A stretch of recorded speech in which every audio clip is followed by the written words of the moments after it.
Welcome to பேச்சி சமையல். இந்த வீடியோவை முழுமையாக கடைசி வரைக்கும் பாருங்கள். இன்றைக்கி ஒரு சூப்பரான ஸ்வீட்ஸ் பார்க்க போகிறோம். எல்லாருக்கும் பிடிக்கக்கூடிய ஸ்வீட் தான். மூங் தால் பருப்பி பார்க்க போகிறோம். இது நல்லா 3 சுவையில் ரொம்ப செமையாக இருக்குங்க. சீக்கிரம் செய்கிறதும் சீக்கிரம் செஞ்சிடலாங்க. நீ வாங்க வீடியோக்குள்ளே போய் பார்க்கலாம். வீடியோக்குள்ளே போகிறதுக்கு முன்னால் இந்த வீடியோவை முதல் முறையாக பார்த்தாலும் சப்ஸ்கிரைப் பண்ணாமல் பார்த்துக்கிட்டு இருந்தாலும் சப்ஸ்கிரைப் பண்ணி வச்சுங்க. பக்கத்தில் உள்ள பெல் பட்டனை கிளிக் பண்ணிடுங்க. ஆல் ஆப்ஷனை கிளிக் பண்ணிடுங்க. வாங்க வீடியோக்குள்ளே போய் பார்க்கலாம். அடுப்பில் ஒரு கடாய் ஒன்று வச்சுருக்கேன். 1 டீஸ்பூன் நெய் விட்டுக்கலாம். முந்திரி 5-6 முந்திரியை கட் பண்ணி வச்சுருக்கேன். சின்ன சின்னமாக போட்டு வறுத்துக்கலாம். இப்போ எடுத்துக்கலாம்.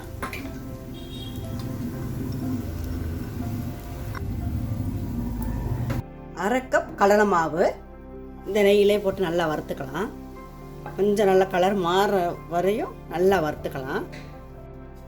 நல்லா கடலமா நல்ல கலர் வந்துருச்சு. நெய்யில் இருக்கிறனால இப்படி இருக்குது. 1 கப் பாசி பைத்த மாவு அதையும் போட்டு நல்லா வறுத்துக்கலாம். பாசி பருப்பு இருக்குல்ல, பருப்பை நல்லா லேசாக நல்லா வறுத்துட்டு பவுட்ரு பண்ணி வச்சுருக்கேன். ஒரு 1/4 கப் போட்டாச்சு. 1/4 கப் பால் பவுடர் அதையும் போட்டு நல்லா மிக்ஸ் பண்ணணும். இப்போ இதை இறக்கி வச்சுட்டு வேற ஒரு கடாய் வைக்கலாம். 1/2 கப் சர்க்கரை போட்டுக்கலாம்.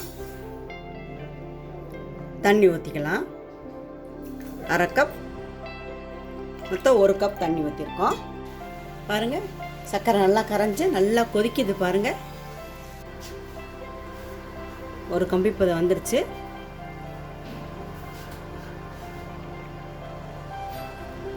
இதை பாருங்கள். இப்போ இந்த மாவை இதில் போடணும்.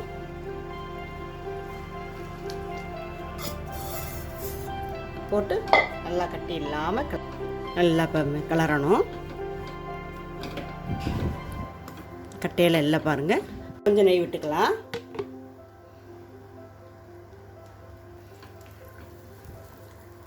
நெய் இன்னும் கொஞ்சம் விட்டுக்கலாம்.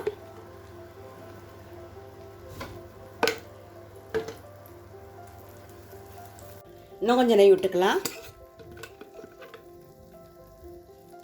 மொத்தம் கடலை மாவு 1/2 கப் போட்டோம். 1/2 கப் நெய் கரெக்டாக இருக்கும். இது நல்லா பருப்பி மாதிரி வருது பாருங்கள். அந்த இது வருது நல்லா ஸ்ட்ரெச்சர் அப்படி வருது பாருங்கள். இப்போ ஒரு பிளேட்டில் நெய் தடவி ரெடியாக வச்சுக்கணும். இப்போ தூக்கி அது மேலே அது கொட்டுறதுக்கு நல்லா உருண்டு வருது பாருங்கள்.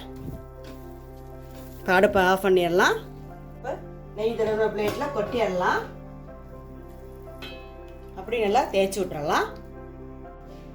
பாதாம் பொடி பண்ணி வச்சுருக்கேன், அதை போட்டு விட்டுறலாம்.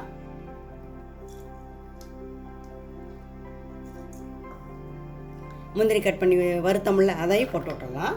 சூப்பராக இருக்கும் இந்த ஸ்வீட்டு. சூடு ஆறுனதுக்கப்புறம் பீஸாக கட் பண்ணலாம். ஆறி இருக்கு, பீஸ் கட் பண்ணலாம். கட் பண்ணியாச்சு. ஒரு பிளேட்டுக்கு ட்ரான்ஸ்ஃபர் பண்ணிக்கலாம். பீசஸ் கட் பண்ணியாச்சு பாருங்கள். சூப்பராக இருக்குது. எப்படி இருக்குன்னு பார்க்கலாம்.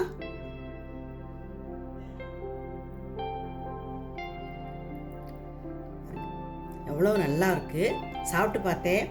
நல்லா கடலமாக இருக்கிறனால மைசூர் பாகு மாதிரி பால் பவுடர் இருக்குது. பால்கோவா போல் பாசி பைத்த மாவு போட்டது அது ஒரு டேஸ்ட்டாக நல்லா ரொம்ப ரொம்ப டேஸ்ட்டாக இருந்துச்சுங்க.